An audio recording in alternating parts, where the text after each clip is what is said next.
Senator Rand Paul has been in some high-profile spats recently, both with fellow Republican Chris Christie and the White House.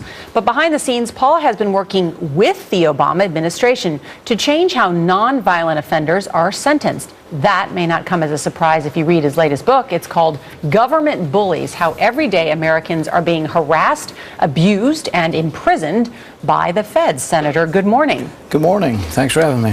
What do you think about the announcement by the Attorney General about these mandatory sentencing, and how will that change things? You know, I think it's a good step in the right direction. A lot of people don't realize this, but young people sometimes are caught up and make mistakes with drugs. But instead of a judge having the ability to give them a sentence that's appropriate, they're sometimes stuck giving them 5, 10, even 20 years with no discretion.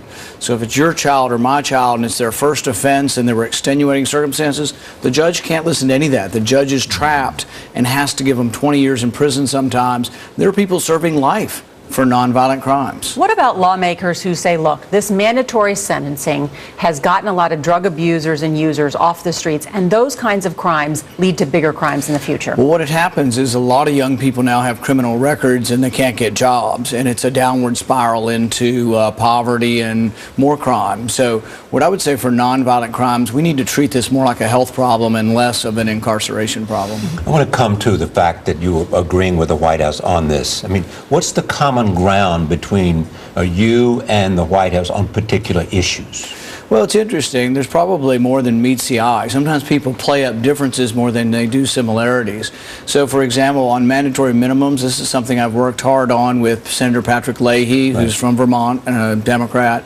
I've also worked with him and Mike Lee on another one that says your emails should be protected from government snooping. And why can't the Republicans and in the Senate and work more often in terms of creating that kind of result? What's kind of interesting, some people think compromise is meeting halfway in the middle, whereas I think you can passionately believe something and still do bipartisanship. For example, Senator Gillibrand, I'm working with her on the sexual assaults in the military, and it's not that I'm sort of meeting her halfway and we're compromising. I believe as strongly as she does that there's a lot of sexual assaults that go unreported and that justice isn't being served to women in the military, primarily women in the military. One of the big debates in this country, in part because of Edward Snowden and his now getting asylum in Russia, has been this question about surveillance in this country, NSA surveillance. Would you have voted, if it came up in the Senate, to decrease funding for the NSA for this types of surveillance? Yes, I think when you get information on someone's records, you should get a warrant, which means the Fourth Amendment says you have to be individualized to the person and the place and what you want. And so I think it's really wrong that we write one order from a secret court and we get everybody's phone records. And I think that's a real mistake. So can I just get you to respond then? And I know this has already been played out, your disagreement with Chris Christie, who said to those libertarians in the Republican Party... You're not going to get me started on that, are you? Well, do you want to get started on it? I guess so. Go ahead. Well, look, I mean, there are two different views about this, and not just in the Republican Party. We should say also in the Democratic Party, to be fair about this. But you heard Chris Christie really denouncing the libertarian wing of the party, and that includes you. I think that was a big mistake for him. Why? Well, the thing is think about young people and think about what young people are concerned with. We want young people to come to the Republican Party. They don't have any money, so they're not too concerned with taxes and regulations, but they all have a cell phone and they're all on the internet and they are concerned about their privacy. So I think the Republican Party ought to be the party that is concerned with and wants to protect your right to privacy. What does it mean to be libertarian, you think, today? You know, I think for the most part it means that you believe sincerely in a strict interpretation of the Constitution, in the Bill of Rights, in privacy. Okay, can I turn to politics for a bit? You were among those people thinking about running for president. The thought has crossed my mind. Yeah, and making trips to Iowa and other places. Right. What will make you decide to run? You know, it's an enormous amount of invasion of your privacy to run for a national office. So it'll be a big discussion with my family on whether or not, one, we want to withstand the sort of the onslaught and the scrutiny that you get with this.